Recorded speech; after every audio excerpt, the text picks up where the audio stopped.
And welcome to another Cardinals Nest. This is HBC TV 25, the show where we talk St. Mary's University athletics. I'm the faculty athletic representative, Dean Beckman. Donnie Netto is our sports information director, and David Foley is our head women's basketball coach. That's the sport that we're featuring today. A little bit later on in the program, sophomore Brooklyn Paulson will join us on the show. But David, welcome back to the Cardinals Nest. Year 2 for you now, and now you've been here long enough where you know everyone's name finally. Right. Yeah. It's good to be here and have a little more understanding of St. Mary's and the Winona community, and it's been a wild ride here throughout this first year. Now going on year 2, where we're getting locked and loaded and ready to go. So excited about our season. Kind of remind us again when you started last year, Yep. and of course practice starts kind of mid-October. Right. So. Yeah, I think the September 1st date was my first date on campus when they were. Their first day of class was me driving from Louisiana to get all the way to Minnesota, and I showed up all groggy and a 16-hour drive. But then to have a month and a half to hire an assistant to build relationships with the players, to get to know them, to get to know St. Mary's, to get to know everything that goes into this job.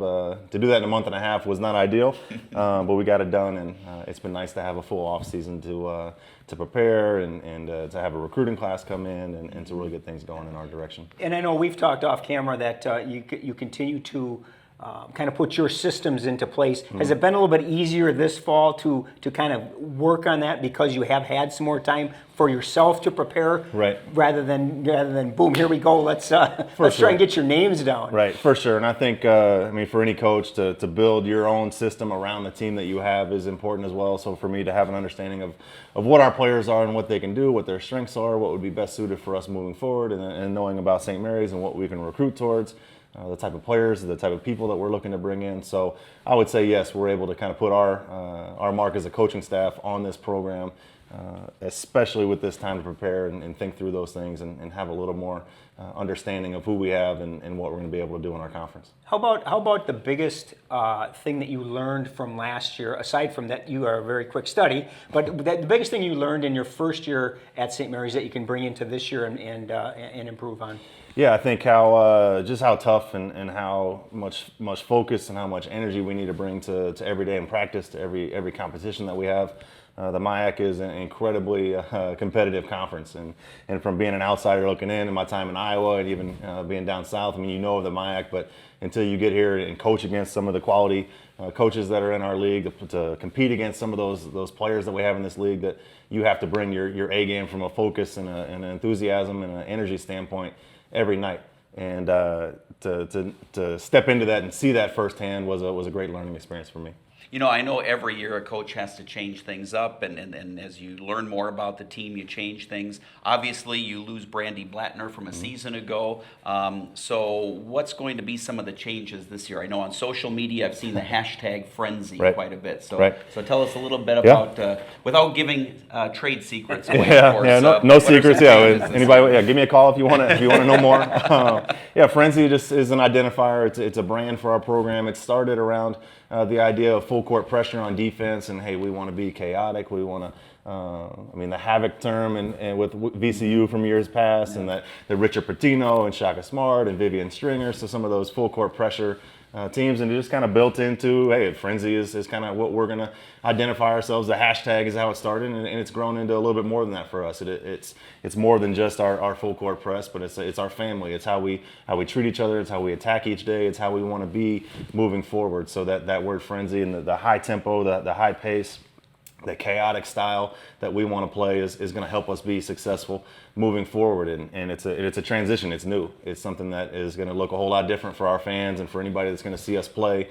from a year ago or even years past. That the amount of players that we're going to use in a game, the amount of energy that we're going to expel every possession is just going up and up. So to have that kind of niche, to have that thing that we can put our hat on here at St. Mary's in the women's basketball program is what we're looking for moving forward. And that depth is really to do that, to succeed in what you want to do. Your depth is really going to be crucial because you can't survive with 5, 6, 7, 8 players. You need to go deeper in your roster to be able to do the full court press, to be able to play the up-tempo offense. Talk a little bit about the depth of this team. Yeah, I think especially at our wing position, we've got 6 or 7 players that can compete for those minutes. and they're all very different. We've got players with Brooklyn, who we'll talk to a little later, that can just fill up the stat sheet and more than just scoring, but to use her three-point shooting, her ability to go off the dribble and just be a threat offensively. But then we've got players down the line, in Shaylee Vessel and Evelina Shalomin, I think is going to be somebody to really look out for this year. She's had a great start to our season. It's kind of playing 1 through 4 for us. But to have players that you can put in and know that they're going to be unique and different, and let those talents show that they can attack the basket, they can do things on the offensive end, but then also defensively. We've got players that are 5'11", 6 foot that use their length, and we have players that are 5'4" and just super quick and athletic that can cause havoc that way. So the versatility of our roster right now is in a good place. I think it's hey, how can we be confident in our roles, to kind of figure out and establish those roles. Hey, when I'm in the game, this is what I need to bring to both ends of the floor. And we're seeing growth here. And we've only had 2 games and about 3.5 weeks of practice, but we're starting to see those things start to come to light. Only 3 newcomers to the Yep. roster. Does that make it a little bit easier to kind of implement this, because everybody's a little bit familiar with you, you're Yep. a little bit familiar with them? Does it make it a little bit easier to to kind of change to this style, being that so many people are back? Yeah, I think so. I think just the leadership that we have is at a strong level. We have one senior, Michelle Reamer, who's done a great job kind of setting that standard. But then we have 9 juniors that all come to work and have a great attitude and energy to them. And then our 4 sophomores who all were given opportunities and earned opportunities throughout the year, so are kind of more older than sophomores in a lot of ways.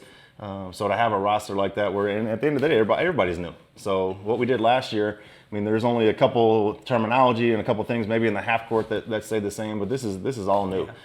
So it's new for us teaching these things and kind of putting this in place. So it's been a learning process for everybody. And if it were 15 people and then 3 freshmen on the outside, it'd be a little different. But for us, with everybody needing to be taught what we're looking to do, it's been smooth so far. So 2 questions about this new style. First of all, how did you get buy-in from the players? Is this something you had to talk about before they left for the summer? Because obviously they're going to have to come back here in good shape once fall starts, and so they're ready for the season. Right. I think that those conversations before the summer were important, and then when they got here too, like it wasn't necessarily fully established in that springtime. It was, hey, this is what we're looking to kind of move towards, but hey, we didn't have the plan in place at that point.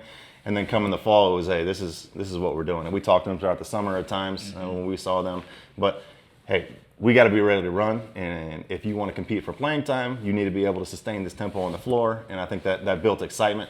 And I think for us in our first 2 games, to go against the quality of opponents that we did, and yes, the outcome wasn't in our favor, but we're seeing some of the success and some of those things that we can overcome some of that lack of size or some of the disadvantages we might have if we just played half-court basketball. So I think that buy-in is going to continue to grow as we find success in what we're looking to do. Yeah, so second question related to that then is, how long do you think it'll take before you get it to the point where everybody's comfortable, everybody knows what you want, what to expect, that kind of thing? Yeah, I think that's a question that hopefully sooner than later. But for us, we just want to play hard, and we want to compete, we want to communicate, we want to pressure the ball. And the way that we're playing, it's that frenzy style, it's that chaotic style. It's not going to be perfect. And when we watch film, we could watch film at the end of the year and we could have everything ready to go, but there's still going to be little things throughout each game. Hey, we need to be a little bit better here. You're one step out of the way. But I think for us, it's just, hey, can we compete? Can we stay true to our concepts and what we're looking to do? And then that in turn will lead to the success that we're looking to have. So I think for us, throughout these next couple of years, it's going to be a progression of, hey, this is what it's going to look like, and for us knowing it's not going to be perfect and being okay, being a little uncomfortable and putting teams in those situations that they have to play our style and be the aggressor and to be the one dictating tempo, to be the one dictating, hey, how this game is going to be played, and not being on our heels and reacting to what these quality opponents that we're going to see in the conference are wanting to do to us in those games. You know, you talk about the MIC and the quality of opponents that you play there, but yet you've got this amazing conference schedule, and what do? You take and you add 5 non-conference games against arguably some of the toughest teams in the conference. You've got Winona State, Division II, played Oshkosh, Sweet 16 last year, Wartburg, 3 in the country this year, Final 8 or Final 4 last year, and then you got Whitewater and Stevens Point. You did not make your non-conference easy on yourselves. Right. Yeah, and I'm sure Brooklyn, who's sitting over there, is giving me some grief for it now as of some of the team. But I mean, for us, we want to be ready for conference play, and we want to play the best teams around.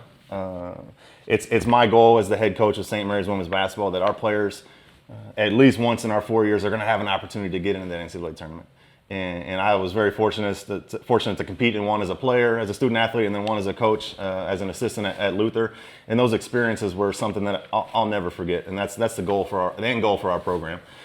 So for us to get there, we need to be challenged. We need to be ready. We need to see what those teams are like before we get into the conference play. And understanding that in our conference, where our program is at right now, I mean, we're going to have to win the conference tournament to get ourselves into that conversation. So to be prepared as much as we can, one, to qualify for the MIAC tournament, but then also just be ready for that next step as well. So, and for me, the record and non-conference record, I mean, we're competing to win on all these games, but our end goal is a little bit bigger than just our non-conference season. So to have our team ready to see what the best of the best in our region is like and be able to go out there and go toe-to-toe. And we had a great experience these past few days with Winona State and then Oshkosh, and just knowing we're right there.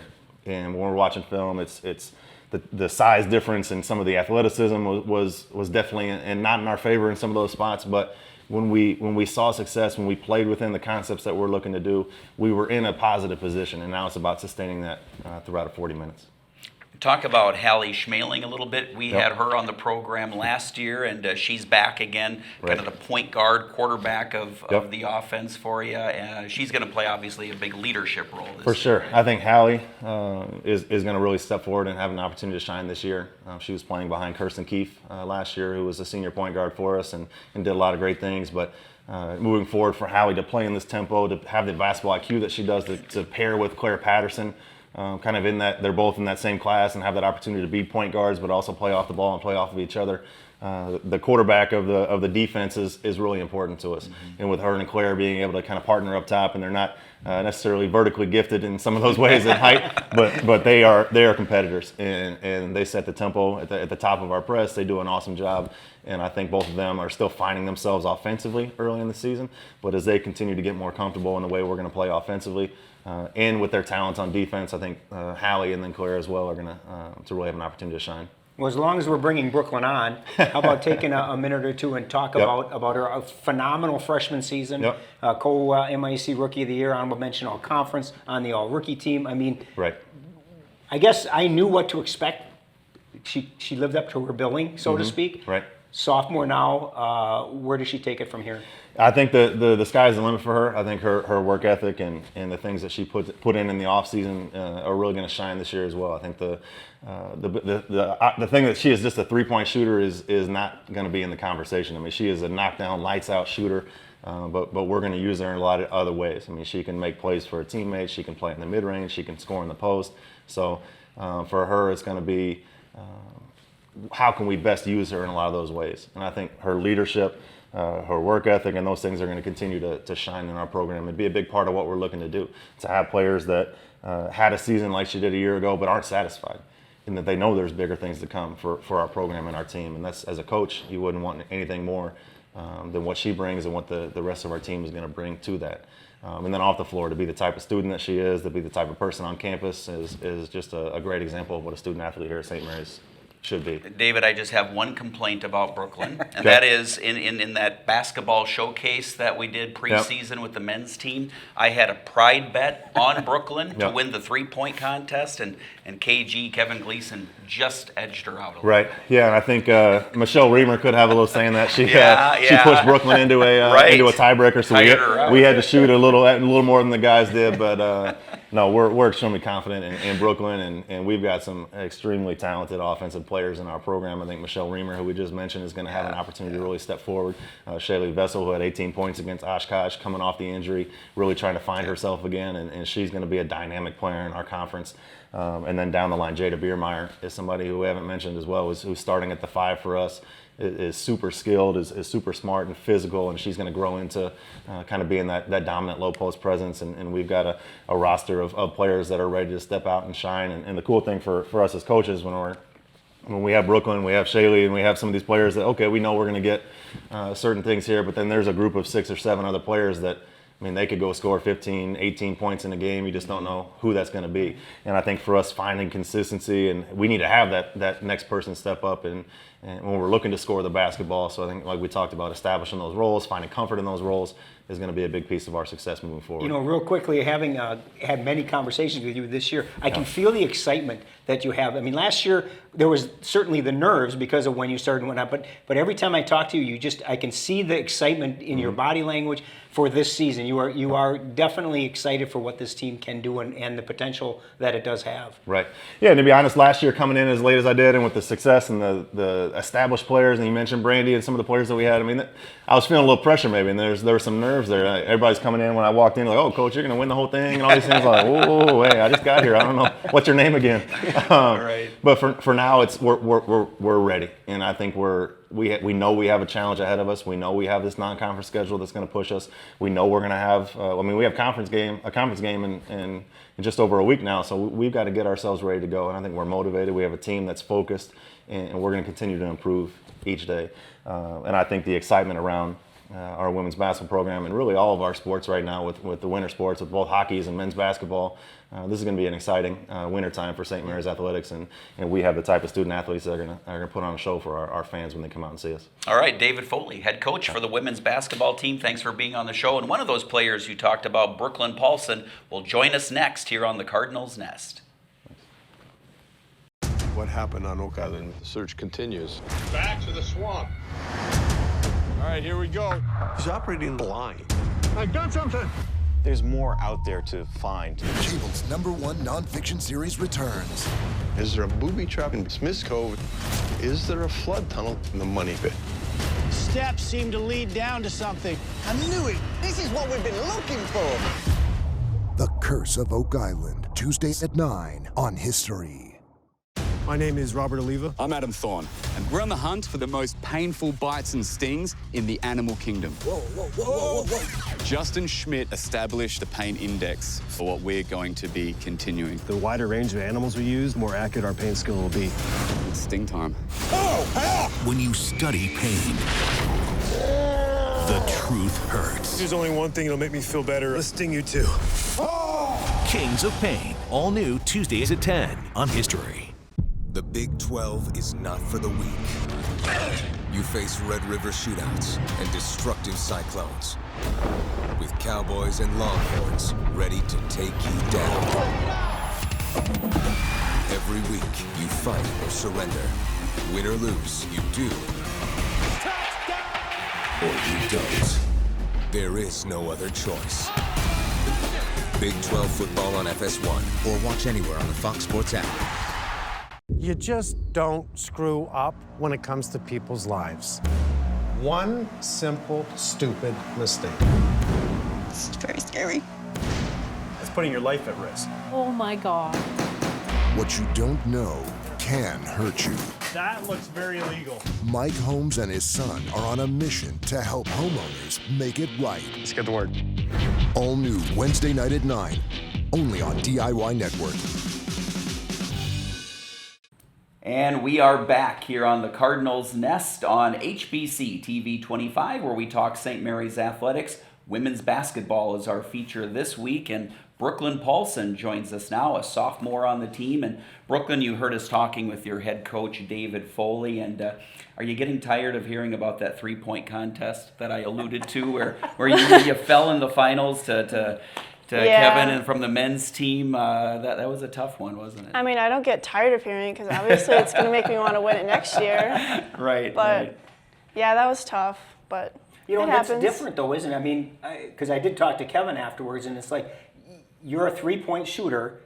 Don't get me wrong, Coach. I know she does more than that. But you're a three-point, but you don't do it rapid fire like that. I mean, that's difficult to do the way you did it, and then to have to do the second or the tiebreaker and then do it again. But that's a completely different than playing in a game and shooting threes, isn't it? Yeah, but like when I was in junior in high school, I did the WIAA three-point contest. So like I had some experience, but it's still difficult. Yeah. Well, I had faith in you, Brooklyn. Still do, of course. Thanks. Still do. And I'll put my pride bet on you next year too.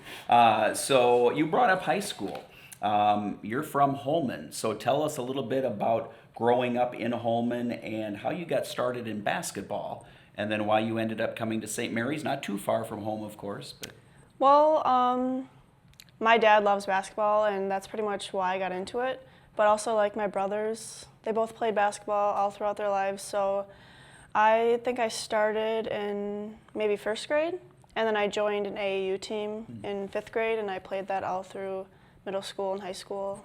And my love's grown ever since. Yep. And then how about St. Mary's? How did you end up coming here? Did Brent recruit you then? Yeah, Coach P recruited me. I visited here, and like, it's really like close knit, and so like Holman is a small town, so like I wasn't sure if I wanted to go to a big school because I was nervous about just the size. And it's close to home. My family loves to come watch me. Like, if you come to the games, they're always there. So yeah. So and of course academically, you're in the science area, and then of course St. Mary's has a lot of options in that area. So maybe talk about your thoughts there and any plans you might have. Yeah. So when I actually visited here, I talked to one of the science professors, and she like showed me around. I really got interested in like the new science building because that's really a neat place. So I looked into like some of the pre-programs, and I decided on pre-radiography. But now, since I'll play basketball for 4 years, I'll probably change it to pre-PT, but then head to Mayo for their radiography program. Okay, so Donnie, I know, right? We're always when we interview students like Brooklyn, we're always impressed. I am and impressed. I am absolutely and impressed. Feel a little worse about ourselves. And you know, I mean, it kind of leads to the next question of you know, being a sophomore now, you're kind of learning to juggle the academics with the athletics. Talk a little bit about, as a student athlete, how you do that, because in the sciences especially, that's not an easy task. Yeah. Well, when I first came, it was really tough, I'm not going to lie, but you just kind of learn how to manage your time, and we have a couple players on the team that are peer learning assistants, like Claire Patterson. She really helped me like decide when to do things or use my spare time, so I think that really helped me. It probably makes you much more disciplined, right? Yeah. As a student and as an athlete, you have to prioritize things, right? I talked to Coach, and I was like, if I didn't play basketball, I feel like I'd sleep all the time. There's so much time. Yeah. Talk a little bit, and we mentioned it when we were talking to Coach Foley. Last year, a great freshman year for you. Lots of individual accolades, made it to the playoffs. Do you feel any pressure coming into your sophomore year to better that, both on an individual standpoint and as a team? Do you feel any pressure to continue to make sure that you are better than you were last year? I wouldn't necessarily say pressure, but definitely higher expectations. So we're just gonna work towards, me personally, setting those goals high, and also as a team, because that's always what you want to do, is make it far in playoffs and that. And you know, you certainly had a great season a year ago, individually and as a team. What are you looking at as a team this year? Has Coach talked to you about team goals? What do you think? Well, obviously the new identity of Frenzy. I think we're progressing each game. Like, you can look at we have goals before the games for like traps and stuff, and each game it gets progressively better. So I think we're just trying to take it all in and enforce it. Yeah. Talk a little bit for those, including myself, who aren't basketball savvy. Talk about how difficult this new system is. This Frenzy, offensive, defense, high up tempo. Talk a little bit from a player standpoint how difficult that really is to implement and to do in a game. Well, I feel like it depends on your background. Like, I never played that type of style, so for me it's kind of difficult, but you just learn that what your coach wants, you try to meet that. And as a team, we just like feed off each other, help each other out, because we're not all necessarily known to that style. So it's kind of different, but I feel like for some people they're used to that, so it's easier, but yeah. Talk about the chemistry on this team. You've got some great leaders on the team. You've got a wide variety of personalities, I feel like. Maybe talk about how it's all kind of gelling together. Well, every day we like to joke around, obviously, in the locker room and on the court, but I think we're all getting along well with each other and playing well with each other, too. Who do you sort of look to as some of the team leaders besides yourself, of course, kind of those off the court leaders? I've got to believe Hallie is maybe the craziest in the locker room. Is that right? No. No, she's not. Okay. Like leaders, obviously our senior Michelle, she's a great leader. Our captains, Isabel, Claire, and Michelle. And then, like you said, Hallie. On the court, she's a great leader. Yeah, good. We were talking with Coach Foley about the schedule. Your thoughts on playing those 5 non-conference games against the high-quality opponents? Of course, Oshkosh, you're just coming off of. Winona State was the opener. You've got some big games, non-conference, and then, of course, the great teams you have in the MIAC. Yeah.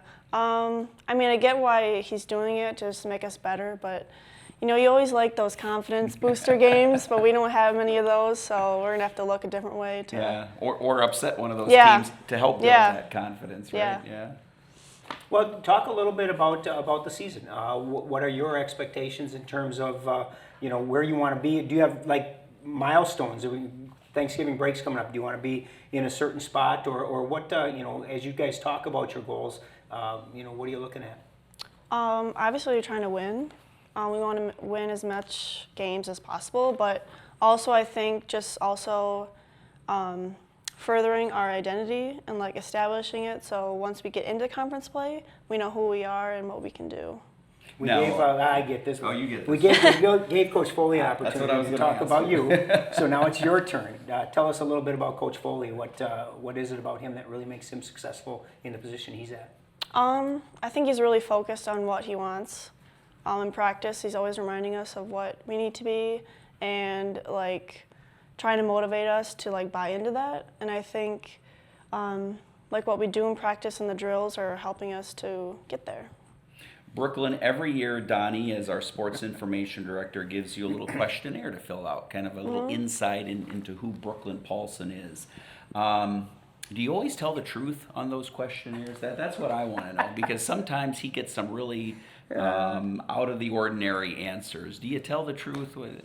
I try to. I know some people don't, but I try to. How much time do I have? Yeah, you've got about a minute. Oh, good. Okay. One pro athlete that you would like to have dinner with, you said LeBron James. What would be the first question you would ask him at dinner?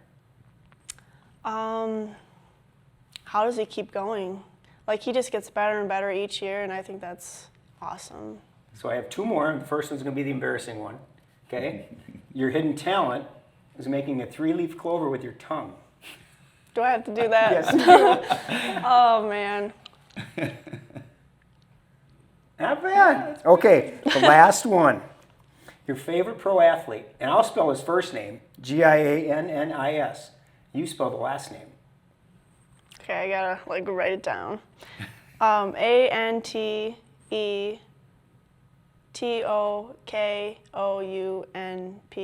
You missed the M at the end. MPO. I had to write it down and look because I had no idea. That's pretty good. That's pretty good, Brooklyn. It's tough. All right, well, we're out of time for today, but thanks for being on the show, and hey, best of luck here in your sophomore season. You. So, all right, that's going to do it for the Cardinals Nest. Thanks for watching here on HBC TV 25.